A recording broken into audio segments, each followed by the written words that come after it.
Buenas tardes, nosotros somos estudiantes de la Escuela de Enfermería Cristus Muguerza, escuela incorporada a la Universidad Autónoma de Chihuahua, en el cual en este video abordaremos dos enfermedades importantes como lo es la encefalitis y la meningitis. ¿Qué es cada una de estas enfermedades? Tipos que existen, signos y síntomas, el diagnóstico, tratamiento, como también los cuidados de enfermería que se le van a proporcionar a este tipo de pacientes en una unidad médica. Quédate, acompáñanos. Hola, nosotros somos estudiantes de la Escuela de Enfermería Cristus Muguerza del Parque. Mi nombre es Daniela Lerma Palacio. Y mi nombre es Filiberto Valdivieso Montes. Y a continuación les vamos a estar hablando acerca de dos enfermedades muy interesantes del sistema nervioso. Estas son la meningitis y la encefalitis. Pero primero, para conocer un poco más de estas enfermedades, necesitamos agarrar contexto por medio de la anatomía y fisiología. Y la definición es: básicamente el sistema nervioso central va a ser el amo del control. Este básicamente va a darnos impulsos para que a través de esto se produzcan estas actividades que nosotros realizamos diariamente, como pensar, movernos, o también que nuestros órganos lleven a cabo ciertas funciones específicas. Todas estas señales las manda el sistema nervioso. Y serán generadas rápidamente. La clasificación estructural del sistema nervioso va a ser en dos: el sistema nervioso central y el sistema nervioso periférico. El sistema nervioso central va a estar compuesto por el encéfalo y la médula espinal. El sistema nervioso central va a ser básicamente el centro de mando, en el cual hoy nos vamos a centrar para poder explicar estas dos enfermedades, que viene siendo la meningitis y la encefalitis. En general, el sistema nervioso central y el sistema nervioso periférico también, pero en este caso nos estamos enfocando un poco más en el sistema nervioso central, van a estar compuestos por dos tipos de células principalmente, las neuronas y las neuroglias. Las neuroglias básicamente van a ser células de relleno, por lo que nos enfocaremos un poco más en la unidad fundamental, que serían las neuronas.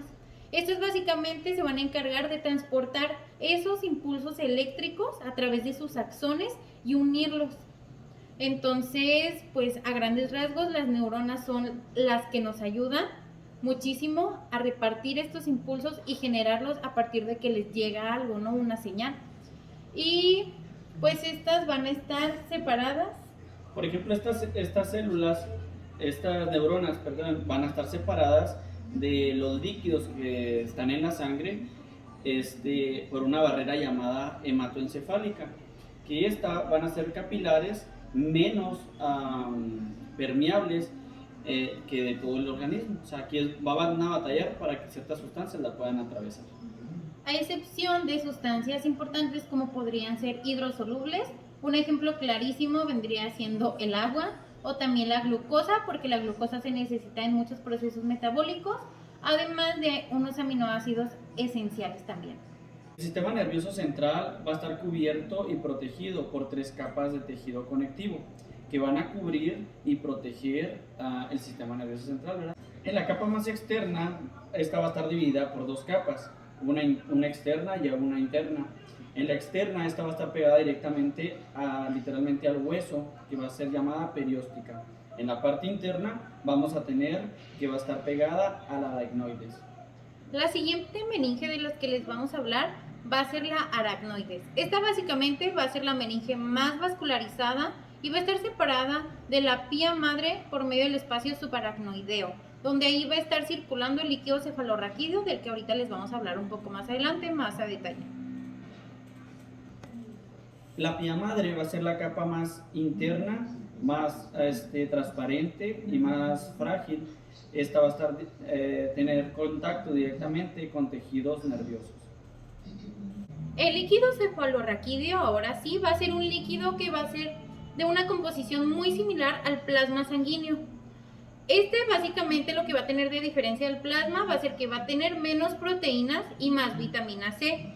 Y además de la coloración. El plasma sanguíneo va a ser de un color amarillento, mientras que el líquido cefalorraquídeo va a ser de un color transparente. Esto debido a la concentración diferente de proteínas que tiene. Ahora, el líquido cefalorraquídeo va a estar formado principalmente por los plexos coroideos. ¿Estos qué van a ser? Un conjunto de capilares. Este conjunto de capilares van a estar unidos a los ventrículos cerebrales. Entonces, aquí se va a formar y el líquido cefalorraquídeo se va a extender a través de todo el sistema nervioso central. La función principal de este líquido es de amortiguar, de proteger el frágil tejido nervioso de golpes y otras agresiones que puedan ocurrir. En general, ahorita habíamos mencionado que necesitábamos saber un poco más del sistema nervioso central porque estas dos patologías que les vamos a presentar a continuación van a estar afectando más en esta área. Pero también es importante recalcar que el sistema nervioso periférico, si hay alguna afectación en alguna de sus ramas, como por ejemplo los 12 pares de nervios craneales o también los 31 pares de nervios espinales, si hay una afectación en ellos, pueden ir a repercutir directamente en el sistema nervioso central. Estos nervios van a ser los cables de comunicación que unen a todas las partes de nuestro organismo, transportando los impulsos nerviosos desde los receptores sensitivos hasta el sistema nervioso central y del sistema nervioso central hasta las glándulas, los músculos efectores. Entonces es importante saber que también las ramas secundarias externas son importantes, pero nos vamos a estar centrando un poco más en el sistema nervioso central.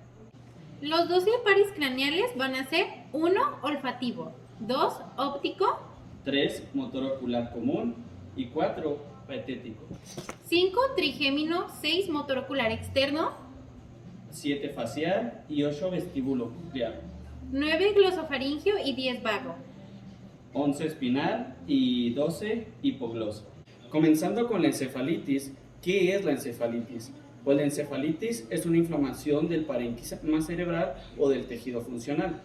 Es un resultado de una invasión viral directa, que puede ser la inflamación del cerebro y de la médula espinal, produciendo una reacción hipersensible a causa de un virus o de una proteína extraña, que en ambos trastornos, por lo general, son desencadenados por virus y por bacterias, pero muy pocas veces o raras veces es por bacterias, pero también por hongos.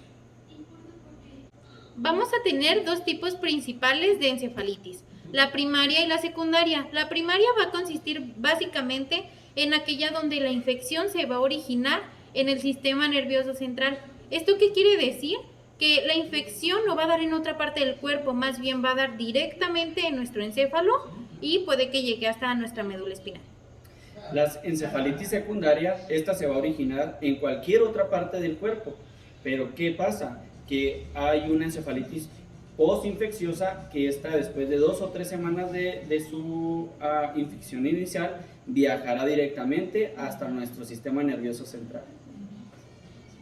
La encefalitis en general va a ser provocada por los virus, también como nos había mencionado el compañero, por algunos tipos de bacterias, hongos y hasta parásitos, pero principalmente por virus, y estos vamos a dividirlos en dos, virus comunes o también los arbovirus.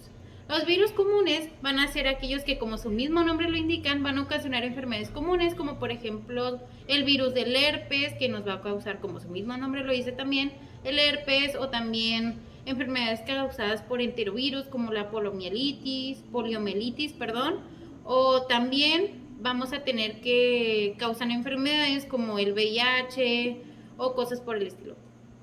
También vamos a tener los arbovirus, que estos virus van a ser transportados por insectos.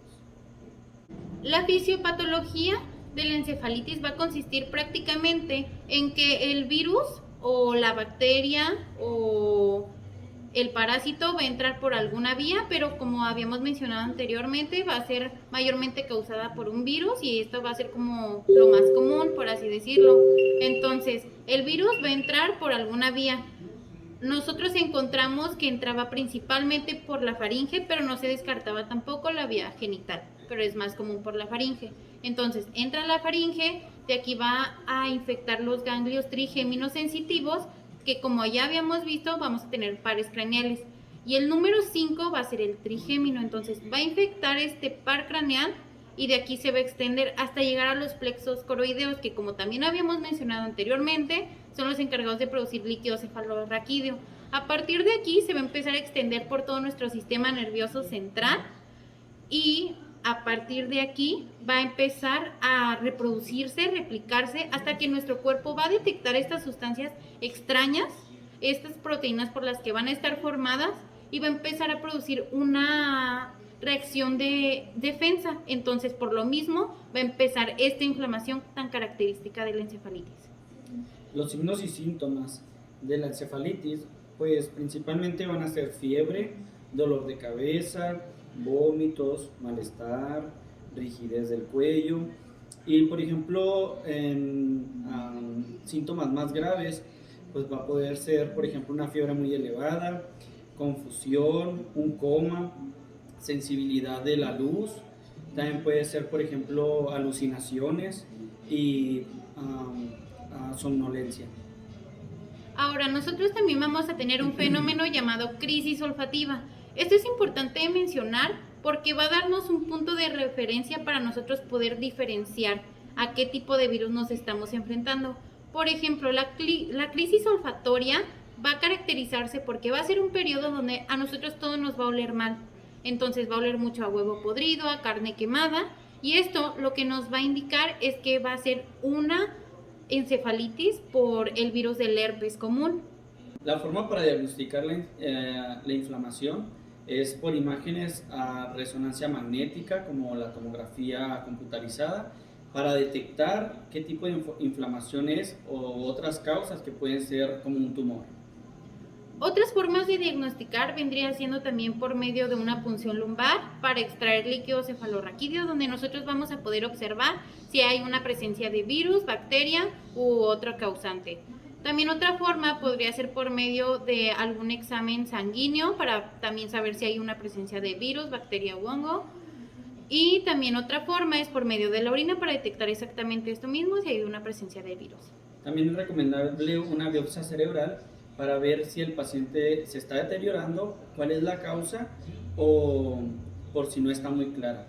Y para este tipo de pacientes, pues su tratamiento sería, por ejemplo, reposo en cama, mucho líquido, antiinflamatorios, como lo puede ser con acetaminofén, Tylenol, ibuprofen, Advil, Motrin, naproxeno, sódico. Y también podemos tener, por ejemplo, medicamentos antivirales. Ahora, otro tipo de tratamiento también sería el preventivo o profiláctico. En este caso, como puede que nos desencadene crisis convulsivas, podemos dar algunos medicamentos como la fenitoína para prevenir que se den estas convulsiones. O también otro tipo de tratamientos que tenemos son los de seguimiento. Estos básicamente van a consistir en restaurar o tratar de llegar a un punto donde ya esté bien la persona en cuestión de capacidades, porque muchas veces la encefalitis daña el cómo hablamos nosotros, el cómo nos movemos, el cómo nos desempeñamos como personas, y a esto me refiero a que nos puede causar algún tipo de miedo, ¿no? O algún tipo de problema psicológico. Entonces, para esto va a consistir básicamente en terapia del habla, en fisioterapia para recuperar nuestros movimientos, o también va a consistir en terapia psicológica. Ahora hablaremos de la meningitis. ¿Qué es la meningitis? Pues la meningitis va a ser una inflamación de las membranas meningias, como lo comentábamos anteriormente, que estas van a rodear el sistema nervioso central. ¿Qué causa también las infecciones bacterianas? Las infecciones parasitarias, las infecciones micóticas y otras muchas causas. Pero recordemos que la principal causa de infección es bacteriana. Ahora les vamos a hablar de la fisiopatología. La fisiopatología va a consistir primero que nada en que el agente patógeno entre en nuestro organismo. Puede haber varias vías de entrada, pero las tres más comunes son una infección en el oído, 2, un traumatismo craneoencefálico donde se rompió además de la piel el cráneo, y otra que es la más común es por vía respiratoria. Va a entrar por medio de nuestra nariz, se irá a nuestra faringe y así sucesivamente hasta que en un momento determinado todas estas tres fuentes de infección van a llegar al torrente sanguíneo. Del torrente sanguíneo se van a empezar a producir una serie de anomalías y cambios en la microvasculatura, Entonces, esto básicamente lo que va a hacer es dañar la barrera hematoencefálica. Y antes les habíamos mencionado que por la barrera hematoencefálica no pasa cualquier cosa. Hay muchos componentes plasmáticos que no van a pasar por ahí. Y en este caso, como va a haber este daño a la microvasculatura, esto lo que va a ocasionar es que vaya a pasar todo, incluido el agente patógeno, lo que va a ocasionarnos, igual que en el caso anterior, que nuestro cuerpo empiece a desencadenar un proceso de defensa, empiece a ocurrir una inflamación y pues esto básicamente se va a extender ya sea a nivel sanguíneo y también va a llegar a extenderse hasta el líquido cefalorraquídeo. Los signos y síntomas más comunes en este tipo de pacientes pues va a ser fiebre alta, rigidez del cuello, dolor de la cabeza, cefalea, ¿verdad? Dolor cefálico, náuseas, vómito, convulsiones, que también puede producir sensibilidad a la luz, falta de apetito, erupciones cutáneas y también puede ser, por ejemplo, dificultades inusuales. También vamos a tener tipos de virus o la clasificación según el origen. Vamos a tener que tenemos meningitis tipo bacteriana y esta se va a caracterizar porque, como su mismo nombre lo dice, patógenos de origen bacteriano. Y estos van a entrar a nuestro torrente sanguíneo a partir de ya sea un traumatismo cráneoencefálico, alguna infección en el oído o de los senos paranasales, entre otras causas. También, por ejemplo, vamos a tener la meningitis viral, que por lo general esta meningitis viral es leve y a menudo desaparece por sí sola. Por ejemplo, también podemos tener el virus del herpes simple, el virus de la inmunodeficiencia humana, el virus del Nilo occidental y otros que pueden causar meningitis viral. También vamos a tener otros tipos de meningitis no muy comunes, pero igual van a existir. Por ejemplo, tenemos la meningitis crónica. Esta va a ser causada por todos aquellos microorganismos patógenos que vayan a ser de lento crecimiento. Un ejemplo de esto es la Mycobacterium tuberculae, que va a causar prácticamente la tuberculosis y esta va a ser de lento crecimiento, lo que va a hacer que se alargue más este proceso infeccioso. Otro tipo de problema puede ser la meningitis fúngica, que esta puede ser ocasionada por hongos, que esto no es muy común. También podemos tener la meningitis parasitaria, que esta, pues, como lo dice el nombre, pues va a ser causada por parásitos y también pues es un poco común. Otro tipo de causas de meningitis no infecciosas van a incluir reacciones a algunos químicos, reacciones a algunos medicamentos y también que sean desencadenantes de algún tipo de cáncer. En el tratamiento para las bacterias, aquí vamos a utilizar antibióticos intravenosos, que a veces también vamos a utilizar corticosteroides, que estos van a ayudar, por ejemplo, a garantizar la recuperación y reducir el riesgo de complicaciones, como puede ser una inflamación del cerebro y algún tipo de convulsión. Otro tratamiento que pueden decir los médicos es, ya ven que ahorita les mencionaba que nosotros vamos a tener a lo mejor una infección en los senos paranasales, puede que el médico indique que se drenen estos, entonces podría ser otro tipo de tratamiento. En el tratamiento para la meningitis viral, pues los antibióticos no lo van a curar en sí, ¿verdad? Pero en la mayoría de los casos solo puede recuperarse por sí mismo, ¿verdad? Pero el tratamiento en sí, en casos más leves, pues puede ser, por ejemplo, reposo en cama, abundante consumo de líquidos, analgésicos de venta libre, que estos pueden ayudar con la fiebre, aliviar el dolor generalizado. También se pueden recetar los corticosteroides, tratamiento profiláctico contra las convulsiones que se pudieran o no producir, y también pudieran recetarse algún tipo de antivirales. Los cuidados de enfermería para meningitis son: básicamente para ambas enfermedades, tanto encefalitis como meningitis, van a ser unos cuidados más o menos parecidos, pero va a haber una ligera diferenciación en cada uno. En los cuidados de enfermería para encefalitis, el número 1 sería cambiar de posiciones al paciente para evitar úlceras por presión. En este caso vamos a mover de esta postura al paciente y estarlo moviendo constantemente para evitar este tipo de úlceras. En este caso lo vamos a poner en un estado de cúbito lateral. ¿Me puede ayudar, don José? Doble un poquito su pie y lo vamos a así. Es recomendable estar al constante de estar cuidando este tipo de posiciones para que no se acumule presión en ciertas áreas y prevenir cualquier tipo de... Otro cuidado que nosotros podemos tener para los pacientes con encefalitis sería mantener la vía aérea permeable, para así evitar que avance el estado de hipoxia. Otro cuidado de enfermería que se le puede dar a este tipo de pacientes es mantener su temperatura, y hay medidas farmacológicas y no farmacológicas. En este caso las farmacológicas pues es administrar los medicamentos correspondientes, y las no farmacológicas es, por ejemplo, colocando compresas de agua tibia, ya sea en su frente, ya sea en la parte de sus axilas y en la parte del abdomen, para mantener su temperatura estable. Otro cuidado importante es mantener la posición de la cabeza neutra. ¿A esto qué me refiero? A que pueda haber un correcto flujo sanguíneo y así evitar un edema o que se agudice este edema.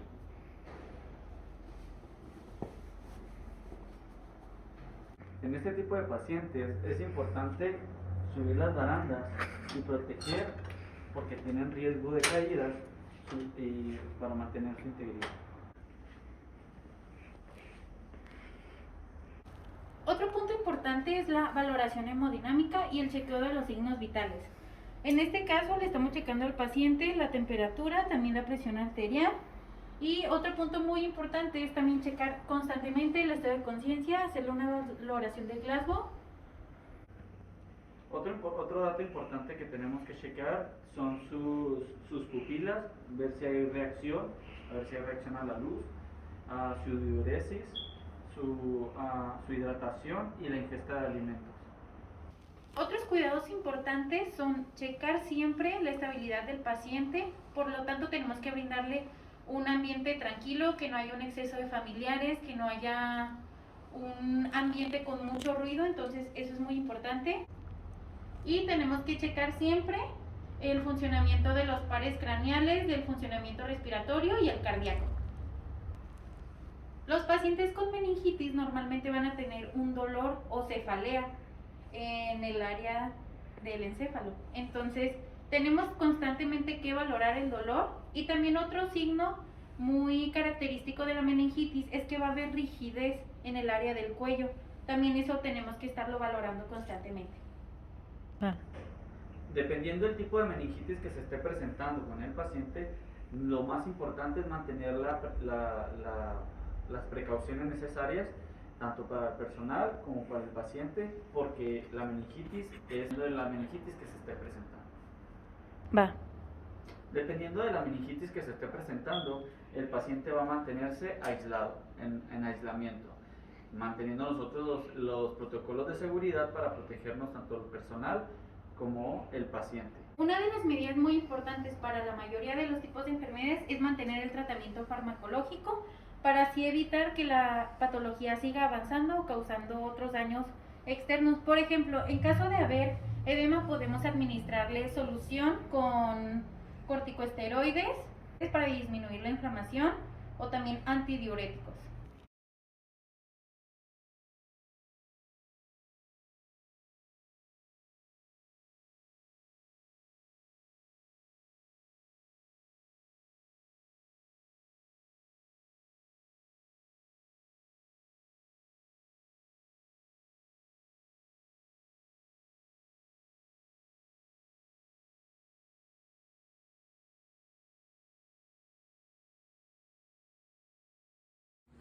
Estamos aquí para realizarle unas preguntas a una profesional de la salud. Entonces, mucho gusto, soy Daniela Lerma, vengo de la Escuela Cristus Mugersa del Parque, estudio enfermería, y me gustaría preguntarle acerca de su experiencia con los pacientes con meningitis o encefalitis. Ok, mucho gusto. Buenas tardes, soy Ángeles. ¿En lo que lo podemos ayudar?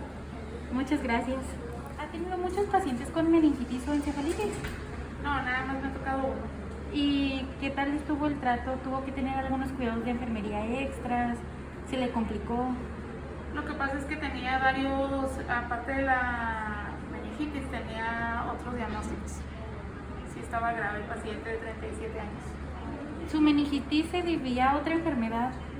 Sí, ¿Y cuál era esa otra enfermedad? pues tenía VIH, Oh, ok. paciente de VIH. ¿Y qué, Era diabético, hipertenso. ¿Y qué cuidados especiales tenía que tener para la meningitis, para evitar que hubiera edema? Pues primero cuidar lo que era el control de líquidos y luego pues él estaba en un privado, ponerte tu bata al entrar. ¿Estaba aislado? Sí, era aislado. ¿Y era Todo, o sea, todo el cuidado era para protegerlo a él, no para protegerme yo. Oh, O sea, sí te ayuda, pero más bien era la protección para él. ¿y qué tipo de aislamiento era? Pues estaba en, pues no sé, un cuarto de los aislados que tenemos nosotros aquí, no sé cómo le quieran llamar ustedes. Oh, sí. Entonces, ¿esa persona pudo mejorar gracias a los cuidados de enfermería? No, más bien se le dio calidad de vida porque mejorar no. No, inclusive lectores. Y luego ya, pues una cosa lo llevó a la otra, o sea, acuérdate que el paciente, bueno, no se muere de uno de los padecimientos, sino de las complicaciones que se le dan. Tenía muchas hipertemias, la glucosa se elevaba. ¿Y el paciente falleció? Sí, falleció. ¿Cómo cuántos días pasaron desde su ingreso? No, pues yo duré cuidándolo como 15 días, pero él ya tenía alrededor de como un mes y medio más o menos. Bueno, entonces, muchas gracias. De nada, que tenga buen día. A través de este video pudimos conocer acerca de dos enfermedades muy interesantes, que son la meningitis y la encefalitis, ambas inflamación, una de las meninges, otra del parénquima cerebral. Y pues a través de esto nos podemos dar cuenta de la gran importancia que es tratarlo, de en qué consisten básicamente estas enfermedades, por lo que considero que para el personal de salud es muy importante saber todo esto. Los cuidados de enfermería antes mencionados en este video, para terminar esta conclusión, siento que debe de ser recalcado que son pensados con una razón en específico, ya que como nos comentaba la profesional de la salud en la entrevista que se le realizó, estos cuidados nos pueden ayudar a prevenir que este paciente muera por las complicaciones de la patología como tal. Entonces es importante tenerlos en cuenta y son los siguientes. Cuidado muy importante es siempre estar valorando las constantes vitales. Esto es primordial para nosotros detectar esos pequeños detalles que nos puedan estar indicando alguna complicación de los pacientes, o el simple hecho de que va bien el tratamiento, el evaluar cómo se está siguiendo y el también, si no se está siguiendo de la correcta manera, los signos vitales nos van a ayudar muchísimo a ver cómo está el paciente en sí y en qué podemos mejorar. Otros de los cuidados de enfermería mencionados anteriormente en este video es la posición del paciente. Anteriormente ya se había tratado el punto respecto a las úlceras por presión, pero aquí se va a tratar la perfusión. ¿A qué me quiero referir con todo esto? A que normalmente una posición en específico puede ayudar a tal grado que puede disminuir o mejorar la perfusión, es decir, la sangre en correcto estado que le esté llegando a un órgano. Por ejemplo, en este caso, nuestro sistema nervioso central compuesto por nuestro encéfalo y la médula espinal. Entonces, una posición puede ayudar muchísimo. Otra cosa que también se mencionó como cuidado es el control de la hipertermia. Esto es muy importante porque podemos prevenir la atrofia de los órganos y otras posibles complicaciones como las convulsiones. Y pues muchas gracias por su atención y fue un honor hacer este video.